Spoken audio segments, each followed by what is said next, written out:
Hello everyone, आज है 17 जनवरी और आज इस वीडियो में हम बात करने जा रहे हैं आलोक इंडस्ट्रीज़ के बारे में। देखिए, 15 रुपए से भी नीचे आलोक इंडस्ट्रीज़ का जो शेयर है ये अभी ट्रेड कर रहा है।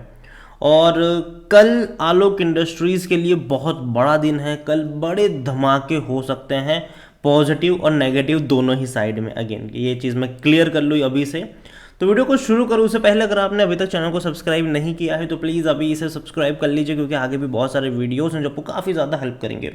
तो आलोक इंडस्ट्रीज़ का शेयर 15 रुपये से भी नीचे जा चुका है और ये वो कंपनी है जो दिवालिया हो चुकी थी और जिसको खरीदा था भैया मुकेश अंबानी जी ने। पैनी स्टॉक हुआ करता था और जैसे ही मुकेश अंबानी ने खरीदा और जैसे ही कोविड आया और जैसे ही कोविड में इन्होंने पीपी किट बनाना शुरू किया, शेयर जो 1-2 रुपए का था वो सीधा 55-60 पे चला गया। लेकिन उसके बाद क्या, उसके बाद अगर आप देखो तो लगातार टूट रहा है, लगातार टूट रहा है, क्योंकि कंपनी के रेवेन्यू भले ही बढ़े हों लेकिन कंपनी के प्रॉफिट नहीं बढ़ रहे हैं और लगातार अगर आप देखा जाए तो लॉस ज़्यादा देखने को मिल रहे हैं। साथ ही साथ एक और अपडेट भी आ रही है कि भैया अंबानी जी ने इनको एनसीएलटी से ख़रीदा था, तब एक कंडीशन थी कि 3 साल तक वो इसको डीलिस्ट नहीं करवा सकते। और अभी ये डर ज़रूर बना हुआ है कि अगर डीलिस्ट करवा देंगे तो क्या होगा। तो पिछले एक महीने की अगर हम बात करें तो एक महीने में आलोक इंडस्ट्रीज़ का जो शेयर है वो तकरीबन 11% तक टूट चुका है। आप देख सकते हैं कि 17 रुपये से एक झटके में टूटा ज़रूर, थोड़ा सा बाउंस बैक भी किया लेकिन उसके बाद लगातार टूट ही रहा है। इसके अलावा पिछले एक साल की अगर हम बात करें तो पिछले एक साल में तो गिरावट और भी ज़्यादा है, 55-56% तक टूटा है और लगातार ये टूटा है। बीच में कहीं पर भी ऐसा लगा नहीं कि ये रिकवर करने की कोशिश भी कर रहा है। थोड़ा बहुत भी रिकवर करता और ज़्यादा बड़ी गिरावट देखने को मिल जाती। रीज़न सिंपल, डर बना हुआ है हाल फिलहाल में। क्योंकि अगर आप 5 साल का ग्राफ देखोगे तो हम सब जानते हैं कि भैया कौड़ियों के दाम पे मिल रहा था ये, और जैसे ही पीपी किट वाली खबर आई एकदम से फट गया। इतनी बड़ी तेज़ी बनी थी यहाँ पर। लेकिन उसके बाद लंबे समय तक 20 रुपये के आसपास एक सपोर्ट बना ज़रूर। जब भी 20 रुपये के आसपास ज़्यादा तेज़ी आ जाती और वापस टूट जाता, वापस तेज़ी आती, वापस टूट जाता, लेकिन इस बार वो लेवल भी तोड़ दिया। और अभी कहीं ना कहीं ये एक्सपेक्ट किया जा रहा है कि 15 रुपये का जो रेंज है वो एक सपोर्ट के तौर पर काम कर सकता है। लेकिन वो तब काम करेगा जब इनके कल नतीजे भी अच्छे आए। कल रिजल्ट्स आने वाले हैं आलोक इंडस्ट्रीज़ के। मिड कैप शेयर है ये, 7,500 करोड़ के आसपास का इसका मार्केट कैप है। वॉल्यूम देखा जाए तो इनके वॉल्यूम जो है वो काफ़ी कम है, 8 लाख के वॉल्यूम्स देखने को मिल रहे हैं। तो बहुत कम है ये, बहुत कम क्वांटिटी में अभी के वक्त में शेयर ट्रेड हो रहे हैं। प्रॉब्लम पता है क्या है? प्रॉब्लम यह है कि इनके रेवेन्यू सितंबर क्वार्टर में कम हो गए और इनके प्रॉफिट्स तो थे ही नहीं लेकिन लॉस और ज़्यादा बढ़ गया। जो रेवेन्यू पहले 1,970 करोड़ का था वो सीधा घट के 1,700 करोड़ से भी कम हो गया और लॉस 140 करोड़ से बढ़कर 190 करोड़ का हो गया। तो ये कंसर्न ज़रूर है इस कंपनी में और प्रमोटर की 75% की होल्डिंग ज़रूर है। प्रमोटर कौन है भैया? रिलायंस इंडस्ट्रीज ही है।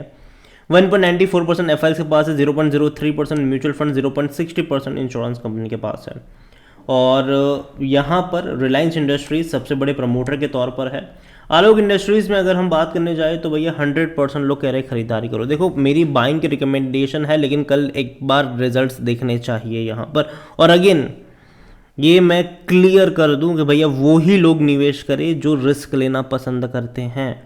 एक सेफ इन्वेस्टमेंट अगर आप ढूंढ रहे हैं तो आलोक इंडस्ट्रीज़ उस कैटेगरी में कहीं पर भी फिट नहीं होता है। यहाँ पर अब अगर आप देखो तो इनके रेवेन्यू अब तक टूट रहे थे। अब 2020 में 3,328 करोड़ तक गए लेकिन बाद में इंक्रीज़ हुए, 22 में ये 7,300 करोड़ रहे। अभी भी अगर आप देखोगे तो इनका रेवेन्यू 1,700 या फिर 1,800 करोड़ के आसपास का है क्वार्टरली। तो उम्मीद कर सकते हो कि 7 से 8,000 करोड़ के रेवेन्यू इनके फाइनेंशियल ईयर 2023 में भी देखने को मिल जाएंगे। लेकिन प्रॉब्लम क्या है?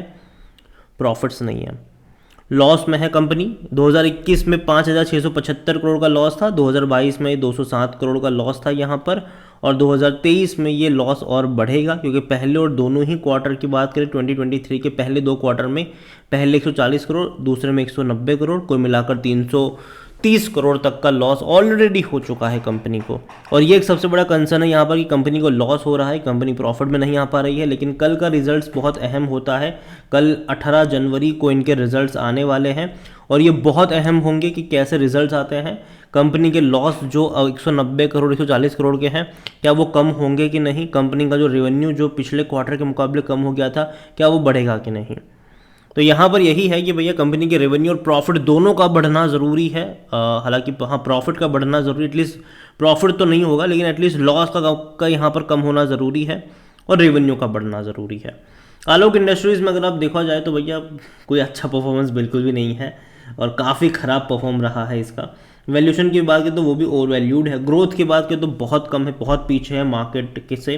प्रॉफिट में भी एवरेज है ये, हालांकि है ही नहीं। खरीदारी करने का is not right time because share जो है वो ओवरबोर्ड जोन में जा चुका है अभी के वक्त में। रेड फ्लैग है और थोड़ा बहुत नंबर ऑफ रेड फ्लैग्स यहाँ पर नज़र आ भी रहे हैं। शेयर होल्डिंग में अगर हम देखा जाए तो प्रमोटर की 75% की होल्डिंग है। बड़े बड़े फंड हाउस की जो होल्डिंग है वो काफ़ी कम है, जिसमें से म्यूचुअल फंड के पास 0.03% की छोटी सी होल्डिंग है।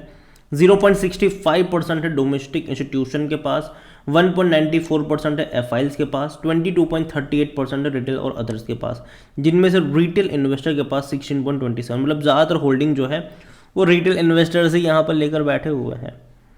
तो देखो, पहली चीज़ तो आलोक इंडस्ट्रीज़ के बारे में मैं ये कहूँगा कि मैं पूरी तरीके से मानता हूँ कि कल जो रिजल्ट्स आएंगे वो शॉर्ट टर्म के लिए इसका फ्यूचर तय करेंगे कि भैया कहाँ तक जाएगा ये।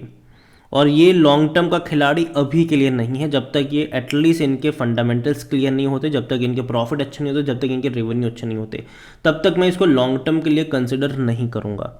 तब तक मैं ये मानूंगा कि हाँ, शॉर्ट टर्म में आप हो सकता है कि 15 के नीचे जाए, आप ख़रीदारी करो 18 से 20 रुपये या हाँ 18 से 20 के रेंज में आप एक बार के लिए प्रॉफिट लेकर एग्जिट कर लो। तो शॉर्ट टर्म के लिए स्विंग ट्रेडिंग के लिए आप इस्तेमाल कर सकते हो इसको, लेकिन लॉन्ग टर्म के लिए अभी के लिए मैं इसको प्रीफर नहीं कर रहा हूँ, ठीक है। और कल का रिजल्ट बहुत अहम है, तो भैया अभी फ्रेश बाइंग मत कर लेना, एटलीस्ट कल के रिजल्ट्स को देखिए कैसे रिजल्ट्स आते हैं, और जैसे ही रिजल्ट्स आएंगे डेफिनेटली मैं आपको अपडेट भी कर दूंगा उसके बारे में। तो चैनल को सब्सक्राइब ज़रूर कर लीजिएगा, और क्या करना है रिजल्ट्स के बाद उसके बारे में भी हम अगले वीडियो में बातचीत ज़रूर करेंगे।